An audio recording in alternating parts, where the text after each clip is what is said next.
Oke, halo semuanya. Sekarang kita lanjut ke bagian vitamin A, ya. Bagaimana vitamin A berinteraksi dengan vitamin lainnya, di antaranya di sini adalah vitamin C, D, E, dan K. Nah, dengan vitamin C, pada keadaan hipervitaminosis vitamin A, artinya vitamin A yang tinggi sekali seperti itu, maka kadar vitamin C pada jaringan itu akan menurun. Bahkan, ya, pengeluaran vitamin C menurun itu akan meningkat. Sini kita dapat mengatakan bahwa tingginya vitamin A itu dapat menurunkan kadar vitamin C. Seperti itu. Nah, bagaimana dengan vitamin D? Nah, studi pada hewan, kalau misalkan si hewan ini diberikan vitamin A dosis yang tinggi, maka dia dapat membantu melawan gejala yang disebabkan oleh kelebihan vitamin D. Ya. Jadi, kalau vitamin A-nya dosis tinggi dan pada momen tertentu vitamin D juga tinggi, di mana kelebihan vitamin D ini juga memberikan gejala tertentu, maka vitamin A ini dapat membantu melawan gejala tersebut. Dan dengan vitamin E, penelitian pada anak ayam, kadar vitamin A yang tinggi dapat meningkatkan kebutuhan vitamin E. Ya. Dan di sini, ya, artinya sejalan, ya, vitamin A-nya tinggi, vitamin E juga dibutuhkan tinggi juga, seperti itu. Nah, jika dengan vitamin K pada kondisi hipervitaminosis vitamin A, maka hipoprotonbin kemungkinan terjadi. Nah, di sini ada gangguan, ya, pada proses pembekuan darah dengan hipervitaminosis vitamin A, seperti itu. Nah, sini ada lagi lebih detailnya vitamin A dan vitamin D, karena ini cukup banyak diteliti seperti itu. Jadi ketika keduanya dikonsumsi jumlah yang berlebihan, vitamin A akan menekan efek keracunan vitamin D dengan cara melalui peningkatan mukopolisakari dan kolagen turnover. Jadi kolagen turnover akan lebih cepat. Ya. Nah, kalau pada tikus, dosis vitamin A yang tinggi dapat menurunkan kejadian hiperkalemia dan deposit kalsium pada jaringan disebabkan oleh konsumsi vitamin D yang tinggi, seperti itu. Nah, jadi vitamin A ini membantu, ya, menurunkan dampak negatif kelebihan dari vitamin D.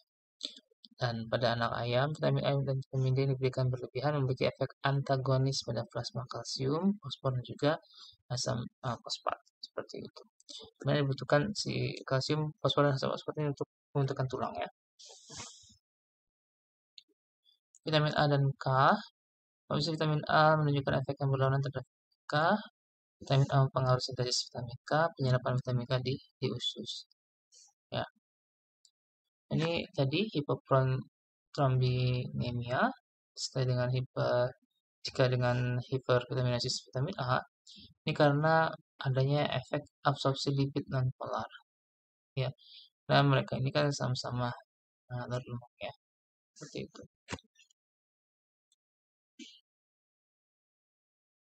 Nah, bagaimana vitamin C? Jadi beberapa efek racun yang disebabkan oleh vitamin A dapat diperbaiki dengan vitamin C. Ya, pada slide sebelumnya, jadi kalau vitamin A ketinggian, dia menurunkan vitamin C. Jadi ini bisa jadikan kebalikannya, ya, seperti itu. Pada marmut, efek toksik vitamin A menjadi lebih baik ketika diberikan vitamin C. Tuh. Sedangkan tadi juga kalau vitamin A tinggi, vitamin C di dalam tubuh juga menurun, ya, seperti itu. Jadi memang dia efeknya semacam kebalikan. Ya. Sini pada manusia kelebihan ekstrasi vitamin C melalui urin yang meningkatkan hipervitaminosis A, ya, disebabkan oleh penurunan level vitamin C pada jaringan ini yang seperti pada slide sebelumnya. Nah, sekarang kita masuk ke vitamin E. Secara general, interaksi vitamin E dan vitamin A itu memiliki efek positif. Ya, jadi asupan vitamin E yang tinggi itu kemungkinan dapat menurunkan defisiensi vitamin larut lemak lainnya. Ya, jadi kompetensi dalam proses penyerapan pada mukosa usus, artinya terjadi kompetisi, ya, seperti itu. Jadi vitamin A Jadi ketika vitamin A ini eh, ada, maka vitamin E juga diperlukan, ya, atau sebaliknya. Nah, dengan vitamin B12, pemberian vitamin E dapat menghentikan ekskresi asam metilmalanik melalui urin, salah satu indikator kekurangan vitamin B12. Nah, vitamin E penting untuk konversi vitamin B12 menjadi bentuk koenzim. Seperti di pertemuan pertama ya dari video ini, bagian pertama video ini, seperti itu vitamin B12 ini ya selain membutuhkan faktor intrinsik, dia juga butuh vitamin E ya untuk untuk menjadi vitamin B12 yang dapat diserap dengan baik. Nah, dengan vitamin K, dosis vitamin E yang tinggi meningkatkan kebutuhan vitamin K. Seperti itu. Jadi diseimbangkan ya. Ya, vitamin E dapat membantu memperbaiki gejala hipovitaminasis dan hipervitaminosis vitamin A. Vitamin E dapat membantu vitamin A yang melalui proteksi vitamin antioksidasi asam dalam usus halus, meningkatkan absorpsi vitamin A, meningkatkan utilisasi vitamin A, meningkatkan penyimpanan dari vitamin A. Ya, dan dapat melawan toksisitas dari vitamin A. Ya, dan juga kalau pada hewan, vitamin E ini mencegah retardasi yang disebabkan oleh hipervitaminasis vitamin A. Retardasi itu gangguan pertumbuhan ya, dari kelebihan juga mengalami gangguan pertumbuhan.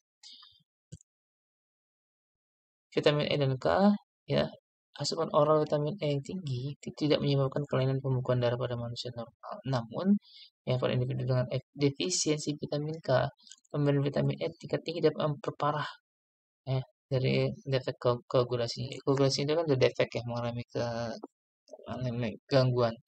Dengan pemberian vitamin E tinggi itu malah lebih parah lagi seperti itu. Defisiensi vitamin K dapat menyebabkan sindrom malabsorpsi, diet atau interaksi dengan obat antikoagulasi. Ada vitamin E yang sangat tinggi menyebabkan pendarahan ya pada pasien yang menerima terapi antikoagulasi seperti itu. Nah, sekarang kita masuk ke vitamin C. Ya, jadi kalau vitamin A dan vitamin C, ini bukti interaksinya misalkan dapat kita lihat pada tikus ya. Jadi pemberian vitamin C kurang dari 250 mg per berat badan tikus dapat meningkatkan konversi beta karotin menjadi vitamin A. Ya, dari full vitamin A menjadi free form vitamin A. Dalam jumlah yang banyak tidak memiliki efek atau kemungkinan dapat menurunkan utilisasi dari vitamin A. Gitu. Jika vitamin C-nya kurang, itu justru ya bagus ya untuk konversi vitamin dari beta karotin menjadi vitamin A yang free form. Nah, vitamin B6 ya dengan vitamin C dapat meningkatkan ekskresi metabolit vitamin B6 melalui urin. Ya, jadi dia dapat meningkatkan pembuangan dari si vitamin B6. Vitamin C dan E merupakan antioksidan yang bekerja secara sinergi. Ini kita pernah bahas ini sebelumnya ya. Jadi vitamin C dan E itu sama-sama ya antioksidan eksogen yang membantu bekerja menetralkan oksidan sebagainya. Ya, ini pada dasarnya dia dapat menekan peroksidasi ya sehingga membran sel menjadi tetap baik ataupun organ-organ sel juga tetap baik seperti itu.